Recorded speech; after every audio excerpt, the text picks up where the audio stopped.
Cinema நேயர்களுக்கு அன்பு வணக்கம். Welcome to MP3.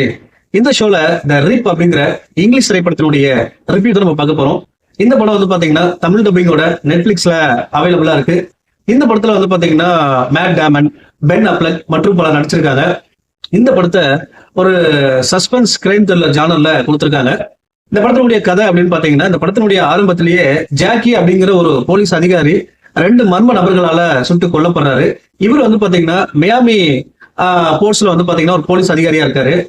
சோ அதே குரூப்ல தான் வந்து பாத்தீங்கன்னா பென் அஃப்லெக், மேட் டேமன் 2 பேருமே இருக்காங்க. சோ அந்த கொலையை வந்து இவங்க 2 பேரும் தான் இன்வெஸ்டிகேட் பண்றாங்க. இந்த இன்வெஸ்டிகேஷன் முடிஞ்சதுக்கு பிறகு இவங்களுக்கு ஒரு மர்மமான மெசேஜ் வருது. அந்த மெசேஜ்ல ஒரு வீட்டுல வந்து பாத்தீங்கன்னா பணம் இருக்கிறதா வருது. சோ அதை பார்க்க போறாங்க. அங்க போனா அவங்களுக்கு பெரிய ஷாக்கு. ஒரு சில லட்சங்கள் இருக்கும் அப்படின்னு பார்த்தா பல கோடிகள் இருக்கு.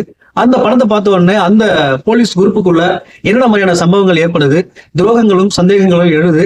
சோ டுவர்ட்ஸ் தி எண்ட் அவங்களுக்குள்ள என்ன ஆச்சு, அந்த போலீஸ் அதிகாரி யாரு சுட்டு கொலை பண்ணா அப்படிங்கறத இந்த படத்தினுடைய மீதி கதை. இந்த படத்தை பத்தி ஆலோசனம் அப்படின்னா, ஃபர்ஸ்ட் ஆஃப் ஆல் இந்த படத்துல அந்த கேரக்டர் டிசைன் பண்ண விதம் உண்மையாவே வந்து பாத்தீங்கன்னா யார் நல்லவங்க யார் கெட்டவங்க அப்படிங்கறது நம்மளால யூகிக்கவே முடியாது. அண்ட் டுவர்ட்ஸ் தி எண்ட் வரைக்கும் அந்த பரபரப்பை கொண்டு போயிருந்தாங்க. அது உண்மையிலேயே இன்ட்ரெஸ்டிங்கா இருந்துச்சு. அதே போல அந்த மேட் டேமன், பென் அஃப்லெக் இவங்க 2 பேருக்குமான அந்த கெமிஸ்ட்ரி நல்லாவே இந்த படத்துல ஒர்க் அவுட் ஆயிருந்துச்சு.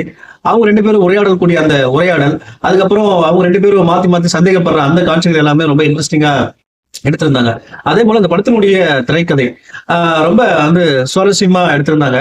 குறிப்பா வந்து பாத்தீங்கன்னா ஒருத்தர் சந்தேகப்படுறது, யார் துரோகி அப்படிங்கிற அந்த தேடல், அது எல்லாமே ரொம்ப இன்ட்ரெஸ்டிங்கா எடுத்திருந்தாங்க. அதே போல ஒரே நைட்ல ஒரே வீக்ல நடக்கிறதுனால டென்ஷன் அப்படிங்கிறது வந்து பாத்தீங்கன்னா ரொம்ப பரபரப்பா கொண்டு போயிருந்தாங்க. அது ரொம்ப இன்ட்ரெஸ்டிங்கா ரசிக்கக்கூடிய வகையில் இருந்துச்சு. அதே போல வந்து பாத்தீங்கன்னா இந்த படத்தினுடைய பின்னணி இசை ரொம்ப பரபரப்பா கொண்டு போயிருந்தாங்க. இந்த படத்தினுடைய இயக்குனர் இந்த படத்தை லோகேஷ் பட பாணியில ஒரு மாதிரி வந்து பாத்தீங்கன்னா ராவா கொடுத்திருந்தாரு அப்படின்னு தான் சொல்லணும். அதே போல இந்த படத்தினுடைய நெகட்டிவ்ஸ் பாத்தீங்கன்னா, படம் முழுக்க வந்து பாத்தீங்கன்னா ஆரம்பத்துல இருந்து இறுதி வரைக்கும் வந்து பாத்தீங்கன்னா ஒரு மாதிரி பரபரப்பாவே கொண்டு போயிருப்பாங்க. அந்த பரபரப்பு அப்படிங்கிறது கிளைமேக்ஸ்ல குறைஞ்சிருச்சோ அப்படின்ற மாதிரி தோணுச்சு. அதே போல ஒரு சில காட்சிகளை பார்க்கும்போது யூகிக்கக்கூடிய வகையில ப்ரிடிக்ஷன் பண்ற மாதிரி அமைச்சிருந்தாங்க. அதெல்லாம் கொஞ்சம் தவிர்த்திருந்தாங்க அப்படின்னா இந்த படம் வேற லெவல்ல இருந்திருக்கும். ஓவராலா வந்து பாத்தீங்கன்னா அதிக எதிர்பார்ப்பு இல்லாம போனீங்க அப்படின்னா ஒரு டீசென்டான ஒரு ஒரு ஒரு டைம் பாஸ் பார்க்கக்கூடிய ஒரு படம் தான். இந்த படத்துக்கு MP3 கொடுக்குற ரேட்டிங் 5/3. அடுத்த மாசத்துல சந்திக்கிறேன். நன்றி, வணக்கம்.